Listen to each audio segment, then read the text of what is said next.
आज चिंतन में चर्चा करने जा रहा हूँ एनडीए और इंडिया गठबंधन की। 6 चरण का चुनाव हो गया है और जो देखने को मिला है वह मैं बताने जा रहा हूँ और लोगों से जो फीडबैक मिल रहा है उस पर भी हम आपसे शेयर करना चाहूँगा। इंडिया गठबंधन और एनडीए गठबंधन में बूथ संचालन की बात आज करने जा रहा हूँ। सत्ताधारी पार्टी के पास बूथ संचालन बहुत ठीक ठाक दिखाई दिया और उसमें आचार संहिता का उल्लंघन भी देखने को मिला।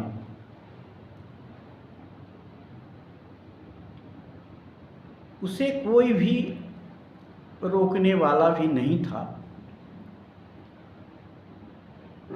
जो सत्ताधारी पार्टी की तरफ से जो काउंटर बाहर लगे हुए थे उन पर जिस तरह से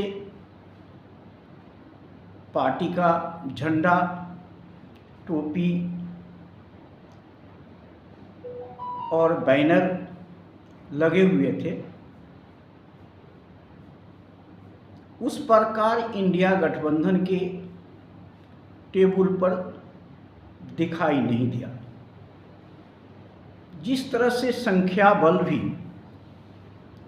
सत्ताधारी पार्टी के टेबल पर था उसी प्रकार से इंडिया गठबंधन के टेबल पर दिखाई नहीं पड़ा। दूसरी बात आचार संहिता का उल्लंघन की बात है तो टेम्पो में भर भर करके एक पार्टी लोगों को बूथ पर लाने का काम कर रही थी। यह आचार संहिता का उल्लंघन है और वो भी सत्ताधारी पार्टी ऐसा कर रही थी क्योंकि विपक्ष इंडिया गठबंधन ऐसा कर नहीं सकती थी क्योंकि आचार संहिता का उल्लंघन था और प्रशासन विपक्ष को ऐसा करने नहीं देती। लेकिन सत्ता पक्ष खुलेआम आचार संहिता का धज्जियां उड़ा रही थी। मैंने देखा घर से बूथ तक लाने का जो व्यवस्था सत्ता पार्टी कर रखी थी उसमें वह सफल रही है। इंडिया गठबंधन को यह कमजोरी देखने को मिला कि घर से बूथ तक लाने की व्यवस्था नहीं था। रास्ते में भी कोई टोकने वाला, रोकने वाला, बताने वाला नहीं था। लेकिन सत्ताधारी पार्टी के तरफ से प्रत्येक थोड़ी थोड़ी दूर पर पंपलेट लेकर के, चुनाव चिन्ह लेकर के लोग खड़े दिखाई पड़े। हो सकता है इससे कोई ज़्यादा प्रभाव नहीं पड़े, लेकिन कुछ तो प्रभाव जरूर पड़ता है वोट के ऊपर, संचालन के ऊपर। जो इंडिया गठबंधन में कमी देखी गई और दूसरे जगह से भी यह सूचना मिली कि इंडिया गठबंधन का प्रचार प्रसार भी कम ही दिखाई पड़ा है और सत्ताधारी पार्टी का प्रचार प्रसार बहुत जोरों से हुआ है। हो सकता है इंडिया गठबंधन के पास संसाधन की कमी रही होगी, पैसे की कमी रही होगी, जिसके कारण इंडिया गठबंधन प्रचार और प्रसार करने में असमर्थ रही होगी। लेकिन एक बात तो जरूर है जो हम इंडिया गठबंधन के लिए कमी ही कहेंगे कि घर घर तक इंडिया गठबंधन का पर्चा भी नहीं पहुंचा है और इंडिया गठबंधन के वोटर तक कोई पहुंच भी नहीं पाया है। जनता मतदाता इंडिया गठबंधन को वोट देना चाहती थी, लेकिन कुछ कारणवश उसका वोट मतदान केंद्र तक जाते जाते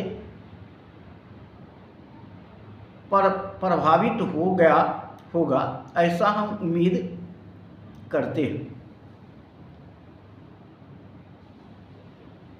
क्योंकि आज जो आर्थिक कमजोर लोग हैं, दलित पिछड़े लोग हैं, उनको सोच में थोड़ा अंतर होता है।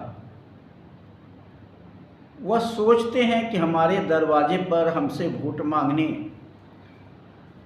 कोई क्यों नहीं आया, हमारे दरवाजे पर क्यों नहीं आया। यह उनका मांग होता है, चाहत होता है। और उस जगह पर अगर इंडिया गठबंधन के लोग नहीं पहुँचे, सत्ताधारी पार्टी तो घर घर पहुँच ही जाती है किसी न किसी रूप में। लेकिन इंडिया गठबंधन अगर उनके घर तक नहीं पहुँचती है तो कुछ मतों का बिखराव संभव है, क्योंकि वैसे लोग अपना मत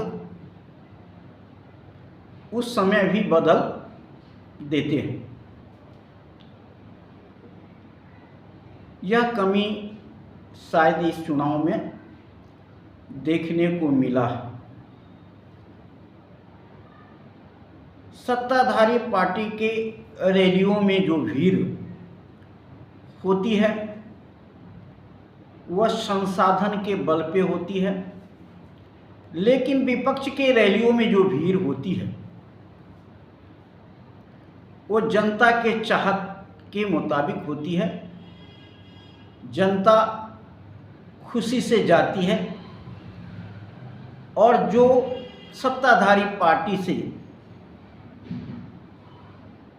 खुश नहीं होता, जो सत्ता को बदलना चाहता है, सत्ता को हटाना चाहता है, वैसे लोगों को भी विपक्षी खेमा में जाता है। ऐसे तो देखने को मिला कि विपक्षी खेमा में जिस तरह से भीड़ उमड़ रही थी, तो पता चल रहा था कि एकदम कांटे की टक्कर है। सत्ताधारी पार्टी में मोदी जी के अलावा किसी के रैलियों में उतना भीड़ दिखाई नहीं पड़ा जितना विपक्ष के प्रत्येक नेताओं के रैलियों में दिखाई पड़ा।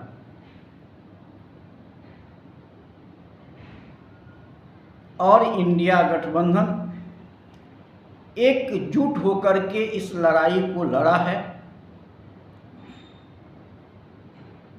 और इंडिया गठबंधन को यह भी कहना है कि हम अच्छा प्रदर्शन किए हैं, हमारी जीत होने की संभावनाएं हैं।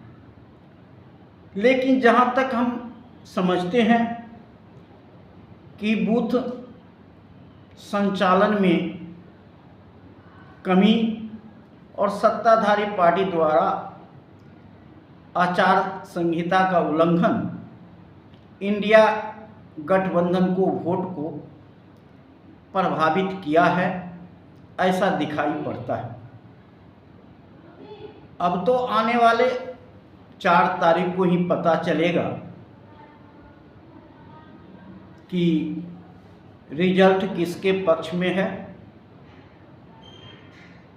लेकिन यह लड़ाई आमने सामने की थी और जो दिखाई भी पड़ा, जहां तक कुछ सत्ताधारी पार्टी द्वारा गड़बड़ी करने की कोशिश किया गया, प्रशासन भी मूक दर्शक बनी रही, यह तो पीछे भी होता आया है और होता रहेगा, क्योंकि सत्ताधारी पार्टी को सब कुछ छूट होता है। चुनाव आयोग का ध्यान उसके तरफ नहीं होता है जितना विपक्ष के तरफ होता है। आज 2024 के चुनाव में आचार संहिता का उल्लंघन जितना हुआ है, शायद पीछे कभी नहीं हुआ होगा, क्योंकि सत्ताधारी पार्टी ने आचार संहिता का उल्लंघन किया है। जगह जगह पोस्टरें, बैनर लगाया गया, जहां नहीं लगाना चाहिए था वहां भी लगाया गया और बूथ तक भी यह पोस्टर बैनर का खेल खेला गया।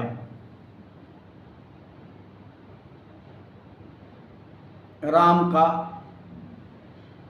तस्वीर को प्रयोग किया गया। यह आचार संहिता का खुला उल्लंघन है। लेकिन विपक्ष यह समझाने में सफल रहा है कि सत्ताधारी पार्टी संविधान के साथ खिलवाड़ कर रही है। घर घर तक यह बात चली गई है। अब 1 तारीख के चुनाव के बाद 4 तारीख का इसका रिजल्ट का पता चलेगा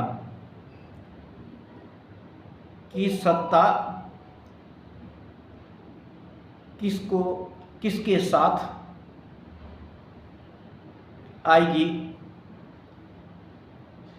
कौन सरकार बनाएगा वह 4 तारीख को ही निर्णय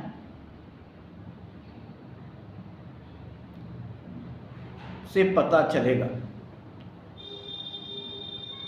लेकिन यह चुनाव, आने वाला चुनाव से, आगे पीछे के चुनाव से बहुत भिन्न था। विपक्ष के लिए बहुत बड़ी कठिनाई थी और विपक्ष को संभलने का भी मौका नहीं मिला। गठबंधन भी बहुत लेट में जाकर के हुआ। वह हो सकता है थोड़ा प्रभावित करे, लेकिन ऐसा चुनाव में दिखाई नहीं पड़ा। उत्तर प्रदेश में बहुजन का क्या प्रदर्शन होता है, इस पर भी निर्भर करेगा कि कौन जीतेगा और कौन हारेगा। आगे देखिए 4 तारीख को क्या होता है। आज इतना ही। जय हिंद, जय भारत, नमो बुद्धाय।